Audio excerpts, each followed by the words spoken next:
बिस्मिल्लाहिर्रहमानिर्रहीम। Welcome back once again Microsoft Excel की training में। माइक्रोसॉफ्ट एक्सेल ट्रेनिंग के अंदर लास्ट सेशन में हम लोग डिस्कस कर चुके हैं स्लाइसर और उससे रिलेटेड कुछ प्रॉपर्टीज़ के बारे में हमने डिस्कस किया था कि हम कस्टम स्लाइसर किस तरह बनाएंगे और इसके साथ साथ हमने कंप्लीट कंसेप्ट डिस्कस किया था। आज की सेशन में हम शुरू करेंगे। दो छोटे छोटे ग्रुप है, एक है डेटा ग्रुप और दूसरा हमारे पास है एक्शन ग्रुप। इसको इस वीडियो के अंदर हम डिटेल से एक्सप्लेन करेंगे और आप लोग का कंसेप्ट हम इसके ऊपर क्लिक करेंगे कि हम पिवट टेबल के अंदर इन्हीं कमांड को किस तरह यूज़ करते हैं। अगर आप हमारे चैनल पे नए हैं तो आप हमारे चैनल को लाइक, सब्सक्राइब एंड शेयर करना ना भूलें। थैंक्स। चलते अपनी टॉपिक की तरफ। नेक्स्ट वन हमारे पास जो टॉपिक है वो हमारे पास है डेटा इन एक्शन ग्रुप से रिलेटेड है। मतलब कि पिवट टेबल के अंदर हमारे पास ये जो डेटा ग्रुप है और ये जो एक्शन ग्रुप है, इन्हीं को हम इस वीडियो के अंदर डिटेल से एक्सप्लेन कर रहे हैं। ठीक है, तो डेटा एंड एक्शन जो टैब है इसके अंदर मैं जाता हूँ, यहाँ पर क्लिक करके इंसर्ट में जाता हूँ, पिवट टेबल, इसके बाद एग्जिस्टिंग वर्कशीट और यहाँ पे किसी भी एक्सेल को सेलेक्ट करके ओके बटन पे क्लिक कर देना है। ठीक है, जब आप ओके बटन पे क्लिक करेंगे तो आपके साथ बन जाएगा एक पिवट टेबल रिपोर्ट। ठीक है, इसके बाद मुझे क्या करना है, मुझे यहाँ पे सेलेक्ट करना है, आइटम को रो में रख देना है, क्वांटिटी को वैल्यूज़ में रख देना है और कैटेगरी यहाँ पे क्वार्टर्स को कॉलम में रख देना है। तो हमारे पास यहाँ पे एक सिंपल सा जो टेबल है वो तैयार हो जाएगा, पिवट टेबल रिपोर्ट तैयार हो जाएगा। ठीक है, अब इसके अंदर मुझे क्या करना है, जहाँ पे डेटा नहीं है वहाँ पे मुझे जीरो डिस्प्ले करना है। तो लास्ट वीडियोस के अंदर मैं डिटेल से डिस्कस कर चुका हूँ कि अगर आपके पास वैल्यूज़ में किसी भी जगह पे कोई वैल्यू नहीं है, एम्प्टी है, तो उसके अंदर वैल्यू को ऐड करने के लिए आप पिवट टेबल एनालाइज टैब में आ जाए, ऑप्शंस में आ जाए और यहाँ पे फॉर एम्प्टी शो यहाँ पे जीरो टाइप करके एंटर बटन प्रेस कर दे। जहाँ पे डेटा नहीं होगा वहाँ पे ऑटोमेटिकली यहाँ पे ऐड हो जाएगा जीरो। क्लियर, मेरे पास आ गया यहाँ पे ये रिकॉर्ड। जब ये रिकॉर्ड आ जाएगा तो फिर मुझे आना है पिवट टेबल एनालाइज और नेक्स्ट वन हमारे पास है डेटा ग्रुप।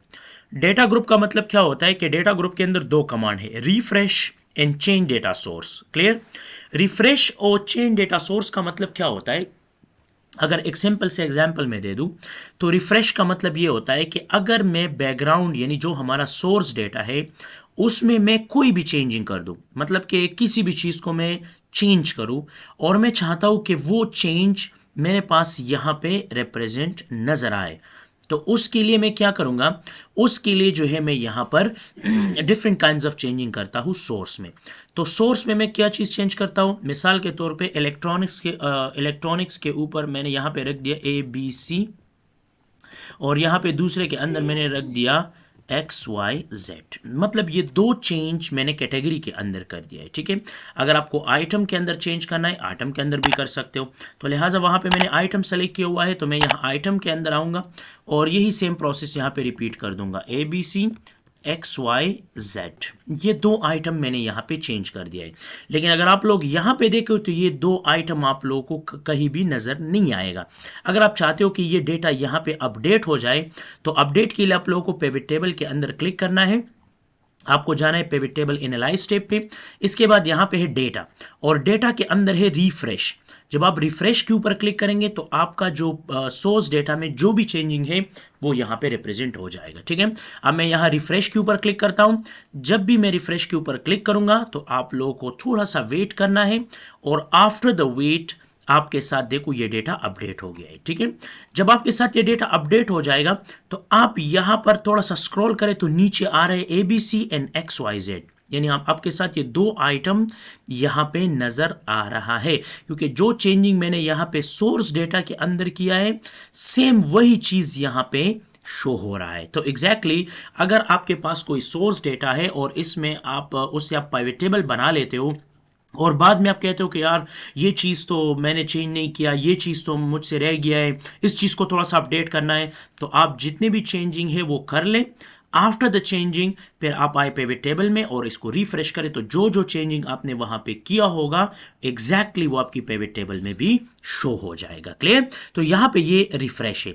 रिफ्रेश ऑल का मतलब क्या होता है, रिफ्रेश ऑल का मतलब ये होता है कि मिसाल के तौर पे आपके साथ जो है मल्टीपल वर्कबुक है, यानी मतलब क्या है कि आपके साथ जो सोर्स ऑफ डेटा है ये मल्टीपल वर्कबुक्स में है, यानी मल्टीपल शीट्स को आपने कंबाइन किया है और इससे एक पिवट टेबल बनाया है, और आप मल्टीपल वर्कबुक को सेम टाइम पे चेंज करना चाहते हो।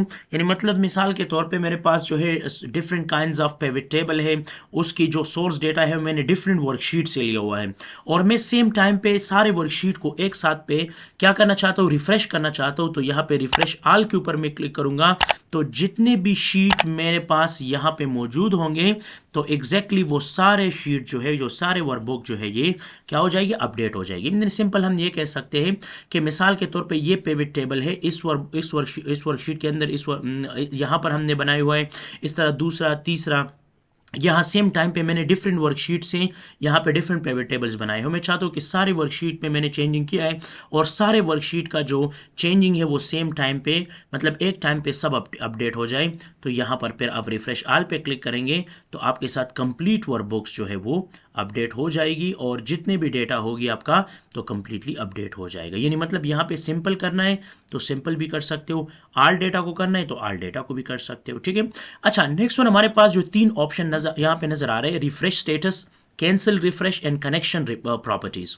रिफ्रेश स्टेटस और कैंसिल रिफ्रेश का मतलब ये होता है कि मिसाल के तौर पे आपने किसी सर्वर से कोई डेटा जो है यहाँ पे लिंक किया हुआ है, उससे पिवट टेबल बनाया हुआ है।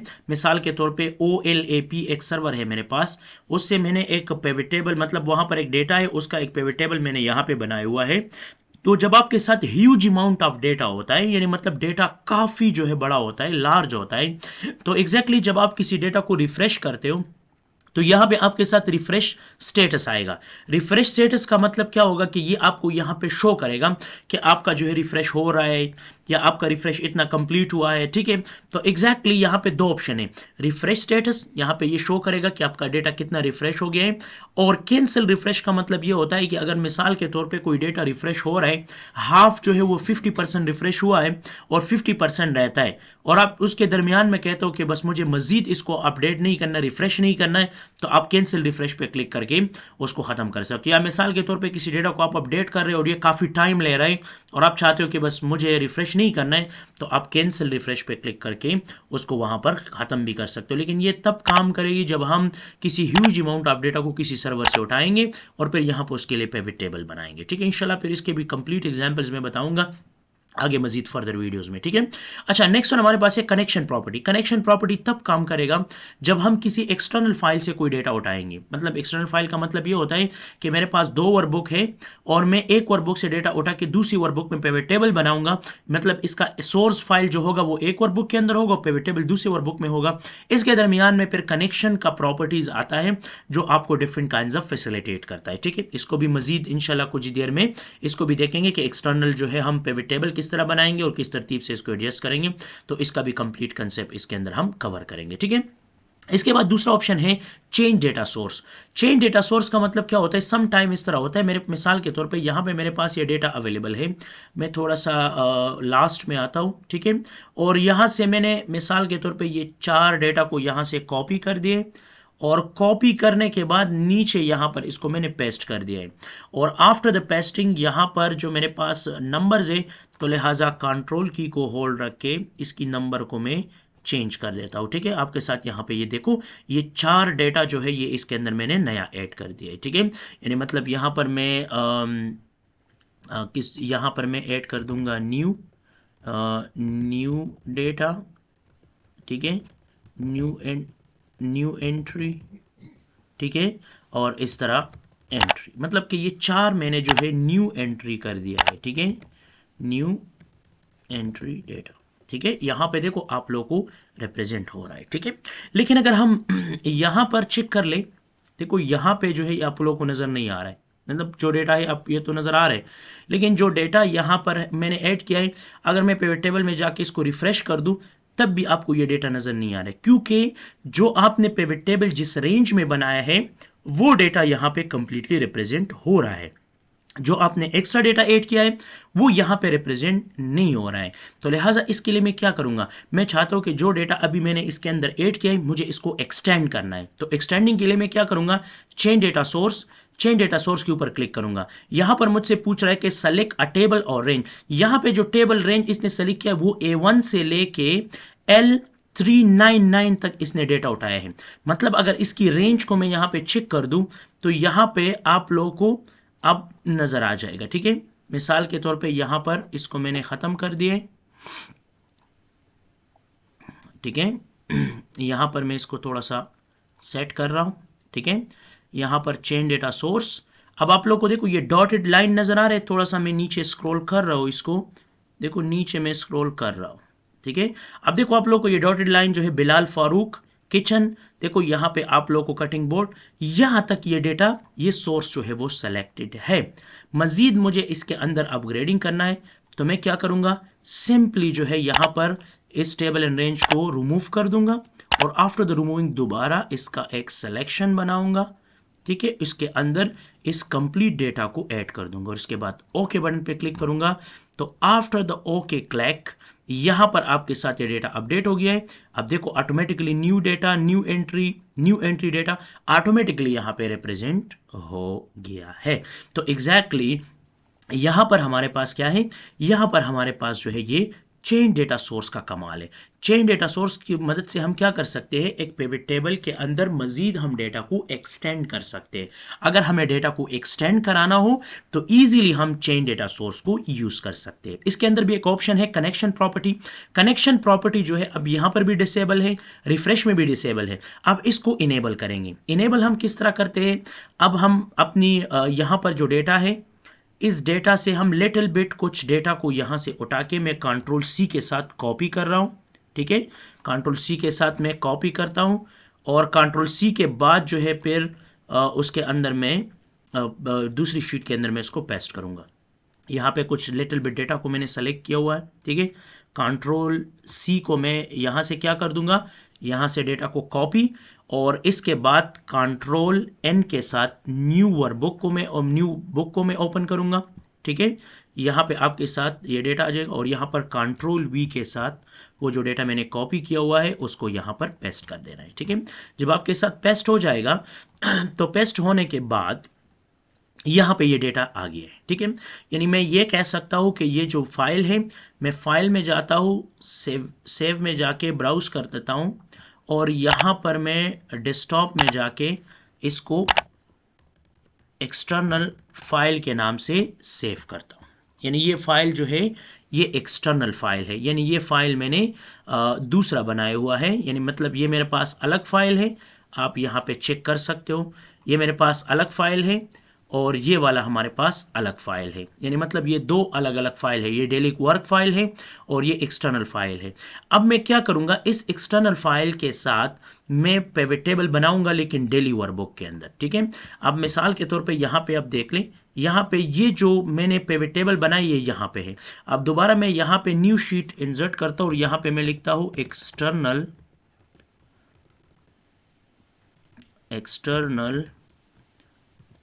Pivot table. ठीक है, तो अब एक्सटर्नल पिवट टेबल के लिए मैं क्या करूंगा, एक्सटर्नल पिवट टेबल के लिए मैं यहां पर अब डेटा को लिंक करूंगा। तो डेटा किस तरह लिंक होगा, बिल्कुल सिंपल प्रोसीजर है, बिल्कुल सिंपल मेथड है। मैं जाऊंगा इंसर्ट में और इंसर्ट में जाने के बाद यहां पर पिवट टेबल और यहां पे एक दूसरा ऑप्शन है फ्रॉम टेबल और रेंज। इसके बाद सेकंड वन जो ऑप्शन आ रहा है वो है फ्रॉम एक्सटर्नल डेटा सोर्स। यहां से फ्रॉम एक्सटर्नल डेटा सोर्स को सेलेक्ट कर देना है। आफ्टर द सिलेक्शन ये आपसे कह रहा है कि एग्जिस्टिंग वर्कशीट में ये टेबल बनाना है या न्यू वर्कशीट में, तो एग्जिस्टिंग में बनाना है।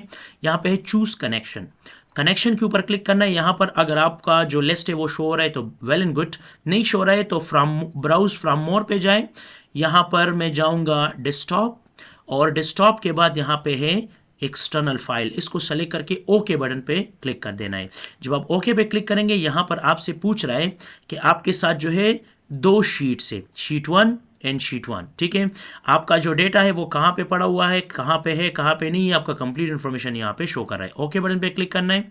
इसके बाद ओके बटन पे क्लिक करना है तो आपके साथ देखो ऑटोमेटिकली पिवट टेबल 2 भी आ गया है और यहाँ पर उस फाइल के अंदर जितने भी कॉलम नेम है वो भी यहाँ पे रिप्रेजेंट हो रहा है। थोड़ा सा मैं लिटिल बिट चेक करना चाहता हूँ, एक्सटर्नल फाइल में मैं जाता हूँ, आप लोग चेक कर सकते हो। यहाँ पे जो भी हमारे साथ जो फाइल यहाँ पे पड़ा हुआ है, ठीक है, आप इसको इजीली जो है वो मैनेज कर सकते हो, इजीली जो है इसको प्रॉपरली जो है एडजस्ट कर सकते हो, ठीक है। तो यहाँ पे ये जो भी जितने भी कॉलम नेम है वो यहाँ पे इजीली रिप्रेजेंट हो रहा है। अब देखो यहाँ पे ये इजीली रिप्रेजेंट हो रहा है। तो ये जितने भी नेम्स हैं ये ऑटोमेटिकली जो है यहाँ पे जो हमारा वर्क फाइल है इसके अंदर शो हो रहा है, ठीक है। तो अब मुझे क्या करना है, मुझे यहाँ पे डेटा को शो करना है। तो सिंपली मुझे आइटम को रो में रख देना है। देखो ये सारे आइटम्स यहाँ पे नज़र आ रहे हैं आप लोगों को इस तरह। अब अगर हमें क्वांटिटी को कॉलम में रख देना है, ठीक है, उसकी टोटल को मुझे वैल्यूज़ में रख देना है, तो ऑटोमेटिकली यहाँ पे क्या आ जाएगा, यहाँ पे ऑटोमेटिकली जो है मेरे पास डेटा प्रॉपर तरीके से लिंक हो जाएगा। यानी मतलब कि अपनी मर्ज़ी के मुताबिक जो है मैं डिफरेंट काइंड्स ऑफ डिज़ाइन को सेट कर सकता हूँ। क्वांटिटी को रिमूव कर दूंगा और यहाँ पे रख दूंगा क्वार्टर्स को। तो आपके साथ देखो क्वार्टर्स, और अगर आपके पास जहाँ पर डेटा शो नहीं हो रहा है तो ऑप्शंस में जाएं और एम्प्टी सेल के लिए अब 0 टाइप करके एंटर कर दें। अब देखो सिंपल आपके साथ जो है ये पिवट टेबल वहाँ बन गया। लेकिन इस पिवट टेबल का जो सोर्स फाइल है यानी इसका जो ओरिजिनल डेटा है वो किसी और फाइल में है, ठीक है। यानी मतलब ये आपके साथ दो फाइल है, ये उसका जो डेटा है वो इस एक्सटर्नल फाइल में है, यानी इस एक्सटर्नल फाइल से ये पिवट टेबल बन रहा है, ठीक है। अब अगर मैं यहाँ पर रिफ्रेश के ऊपर क्लिक करूंगा तो आपको नजर आ रहे कनेक्शन, आप लोगों को नजर आ रहे कनेक्शन प्रॉपर्टी भी यहाँ पर भी इनेबल हो गए और चेन डेटा सोर्स में भी कनेक्शन प्रॉपर्टी इनेबल हो गया है। तो एग्जैक्टली अब मैं क्या करूंगा, अब इस कनेक्शन प्रॉपर्टी को हम यूज़ कर सकते हैं। मिसाल के तौर पे कनेक्शन प्रॉपर्टी के ऊपर मैं क्लिक कर रहा हूं। जब मैं कनेक्शन प्रॉपर्टी के ऊपर क्लिक करूंगा तो आपके साथ एक डायलॉग बॉक्स अपीयर हो जाएगा।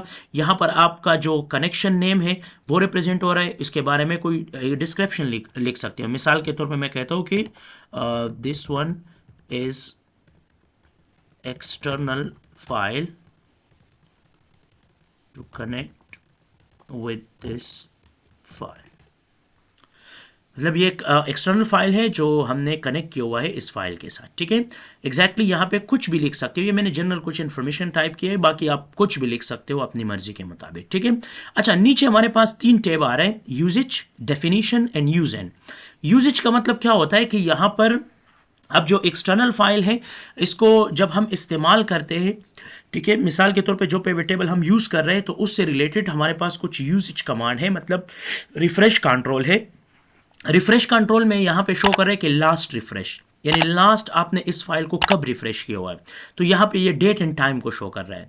ये नेक्स्ट बता रहे हैं कि enable background refresh. Enable background refresh का मतलब क्या होता है कि सम टाइम इस तरह होता है कि हम जब भी किसी एक्सटर्नल फाइल में कोई भी चेंजिंग करते हैं या किसी भी डेटा को हम चेंज करते हैं तो वो ऑटोमेटिकली यहाँ पर इस पिवट टेबल के अंदर चेंज हो जाता है। अगर आप इसको इनेबल करेंगे तो चेंज होगा, डिसेबल रखेंगे तो फिर चेंज नहीं होगा। नेक्स्ट ऑटोमेटिक एक ऑप्शन है रिफ्रेश एवरी। मतलब क्या है कि रिफ्रेश करना है हर कब 60 मिनट 30 मिनट। जब मैं इसको इनेबल करूंगा मैं चाहता हूं कि हर 10 मिनट बाद, हर 10 मिनट्स के बाद मुझे ये पिवट टेबल अपडेट करना है ऑटोमेटिकली। तो आप कर सकते हो प्रॉपरली, आप इसको भी यहाँ पर सेट कर सकते हो, ठीक है। तो यहाँ से आप अपनी मैनेजमेंट प्रॉपरली कर सकते हो, ठीक है। इसके अलावा नेक्स्ट वन हमारे पास है refresh data when opening file. यानी मतलब क्या है कि जब भी हम फाइल को ओपन करते हैं, मिसाल के तौर पर एक फाइल को मैंने ओपन किया और इसको क्लोज कर दिया, ठीक है, तो ऑटोमेटिकली जब मैं फाइल को क्लोज करूंगा दोबारा ओपन करूंगा तो ऑटोमेटिकली वो रिफ्रेश हो जाएगा। तो यहाँ पर फिर चेक लगाना है, आप चाहते हो कि जब भी मैं फाइल को ओपन करूं तो वो रिफ्रेश हो, ठीक है। नेक्स्ट एक ऑप्शन आ रहा है कि remove the data from the external data range before saving the workbook. यानी मतलब क्या है, मैं चाहता हूं कि यहां पर मेरे पास जो पिवट टेबल बना हुआ है, ठीक है, अगर इसका एक्सटर्नल फाइल में क्लोज भी कर दूं, यानी मतलब अगर मैं उसको उस डेटा को रिमूव भी कर दूं, ठीक है, तो तब भी ये पिवट टेबल यहां पर रहे। यानी मतलब एक्सटर्नल डेटा रहे या ना रहे लेकिन पिवट टेबल यहां पे शो हो, प्रॉपरली वर्किंग में हो, तो आप इस चेक को इनेबल कर सकते हो, ठीक है। अच्छा, refresh this connection on refresh all.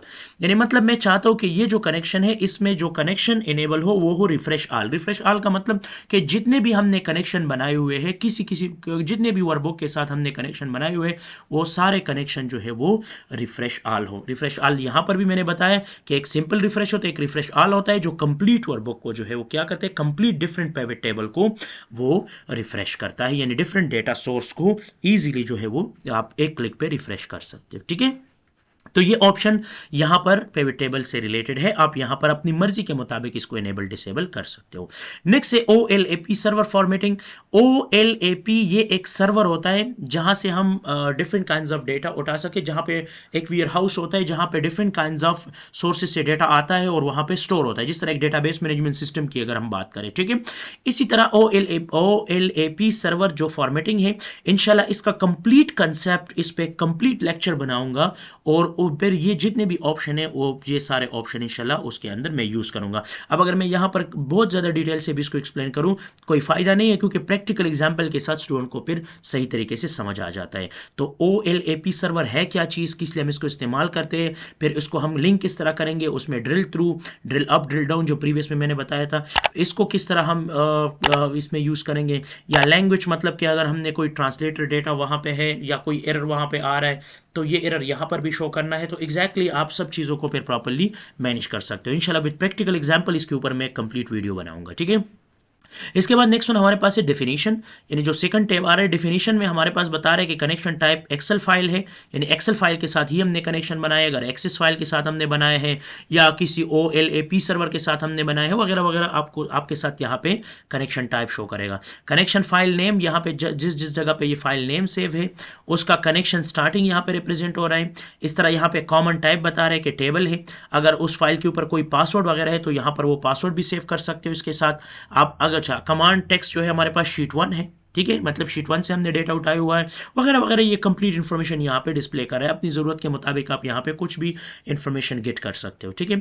Used and मतलब ये कहाँ पे इस्तेमाल हो रहा है, sheet external pivot table name pivot table 2 और लोकेशन जो है ये है, यानी मतलब ये कंप्लीट इंफॉर्मेशन देखो यहाँ पे बता रहा है कि ये एक्सटर्नल पिवट टेबल शीट के अंदर पिवट टेबल 2 के नाम से यहाँ पर ये जो डेटा सोर्स है इसने ये उठाया है और यहाँ पर जो है प्रॉपर तरतीब से इसने एक प्रॉपर रिकॉर्ड जो है वो क्रिएट किया है। तो यहाँ से आप डिफरेंट ऑप्शन या डिफरेंट प्रॉपर्टी को आप इजीली जो है वो इस्तेमाल कर सकते हो, या अपनी मर्जी के मुताबिक आप डिफरेंट ऑप्शन को यहाँ पर इनेबल या डिसेबल कर सकते हो। जब भी आपको ज़रूरत हो आप डेटा को प्रॉपरली यूज़ कर सकते हो, ठीक है। तो यहाँ पर डेटा के अंदर रिफ्रेश को यूज़ कर सकते हो या चेंज डेटा सोर्स को यूज़ कर सकते हो। इसके साथ साथ एक्शन में कुछ लिटिल बिट छोटे छोटे कमांड्स हैं, ये जो जितने भी कमांड मैं बता रहा हूँ ये कुछ लिटिल बिट किसी भी जगह पे ज़्यादातर इस्तेमाल होगा या नहीं होगा, लेकिन इंटरव्यू में या सम टाइम पे मल्टीपल स्टूडेंट से लोग क्वेश्चंस करते हैं या IQ क्वेश्चन करते हैं कि यार ये कमांड किस तरह एक्ट करता है पिवट टेबल के अंदर, तो फिर जब स्टूडेंट ने नहीं पढ़ा होता तो फिर स्टूडेंट कन्फ्यूज हो जाते हैं कि ये कमांड किस लिए इस्तेमाल होता है। इसलिए मैं एक एक स्टेप जो है वो कंप्लीट डिटेल से एक्सप्लेन करो ताकि आप लोगों को कोई कंफ्यूजन ना हो फ्यूचर में, ठीक है। अच्छा नेक्स्ट वन है एक्शंस। एक्शन के अंदर मतलब ये होता है कि यहाँ पे जब भी आप इसको अप्लाई करते हो तो यहाँ पे आपको डिफरेंट काइंड्स ऑफ आउटपुट नजर आएगी। सबसे पहला वाला है क्लियर। क्लियर ऑल का मतलब क्या होता है कि मैंने पिवट टेबल के अंदर जितने भी फील्ड को इंसर्ट किया है सब फील्ड को रिमूव करना है, मुझे ओरिजिनल पिवट टेबल फॉर्मेट चाहिए, तो आपके साथ ऑटोमेटिकली ये फॉर्मेट इनेबल हो जाएगा, ठीक है। सिंपल मैंने यहाँ पे आइटम रख दिया और इसका टोटल मैंने वैल्यू में रख दिया आपके साथ नॉर्मली ये रिप्रेजेंट हो रहा है, ठीक है। और इसकी जो क्वार्टर्स है उसको मैंने कॉलम में रख दिया, ठीक है। अच्छा इसके बाद नेक्स्ट वन हमारे पास से क्लियर फिल्टर्स। फिल्टर्स का मतलब क्या होता है कि मिसाल के तौर पे यहाँ पे रो लेवल पे मैंने एक 3 आइटम का फिल्टर लगाया हुआ है, ठीक है। इस तरह कॉलम में मैंने एक 2 पे फिल्टर लगाया हुआ है, मतलब कि मल्टीपल फिल्टर्स मैंने लगाए हैं और मुझे इस फिल्टर को क्लियर करना है, तो क्लियर फिल्टर्स के ऊपर क्लिक करूंगा तो आपके साथ रो और कॉलम दोनों सेम टाइम पे दोनों फिल्टर्स जो है वो क्लियर हो जाएगी। तो यहाँ से आप क्लियर ऑल यानी कंप्लीट डेटा को क्लियर कर सकते हो, या इसके साथ साथ आप कंप्लीट फिल्टर्स जितने भी फिल्टर आपने लगाए हैं पिवट टेबल के अंदर वो सारे फिल्टर्स भी जो है आप यहाँ से रिमूव कर सकते हो, यानी ईजिली जो है आप उसको यहाँ से ख़त्म कर सकते हो, ठीक है। इसके अलावा नेक्स्ट वन है सेलेक्ट। जिस तरह हमने रिमूविंग किया इस तरह हम किसी डेटा को सेलेक्ट भी कर सकते हैं। अब सेलेक्ट के अंदर हमारे पास मल्टीपल ऑप्शन है, labels and values, values label. अब देखो यहाँ पे ये शो नहीं हो रहा है, इस वजह से शो नहीं हो रहा है कि जब भी आप इस कमांड को यूज करना चाहते हो तो इसके लिए सबसे फर्स्ट टाइम आप लोगों को यूज करना होगा entire pivot table. Entire pivot table selection के बाद ही ये जो है कमांड काम करेगी, ठीक है। तो एंटायर पिवट टेबल के ऊपर क्लिक करूंगा तो आपके साथ ये कंप्लीट पिवट टेबल सेलेक्ट हो जाएगा। इसके बाद देखो ये आपके साथ रिप्रेजेंट हो रहा है। अगर मुझे सिर्फ लेबल्स को सेलेक्ट करना है तो ऑटोमेटिकली देखो ये सिर्फ लेबल्स को सेलेक्ट करेगा, बाद में आप कलर वगैरह डिजाइन चेंज कर सकते हो। इसके बाद अगर वैल्यूज को सेलेक्ट करना है सिर्फ वैल्यू सेलेक्ट हो जाएगी, अगर लेबल और वैल्यू दोनों को सेलेक्ट करना है तो ये भी सेलेक्ट हो जाएगी। ठीक है, तो यहां से आप एंटायर टेबल को सेलेक्ट करके फिर आप इस ऑप्शन को इनेबल कर सकते हो। सम टाइम पे लोग इस तरह यहां पे करते हैं, कंट्रोल ए के साथ इसको सेलेक्ट करते हैं और आफ्टर द सिलेक्शन जब आते हैं तो वो कहते हैं कि जी हमने तो एंटायर टेबल सेलेक्ट किया फिर भी ये शो नहीं हो रहा है।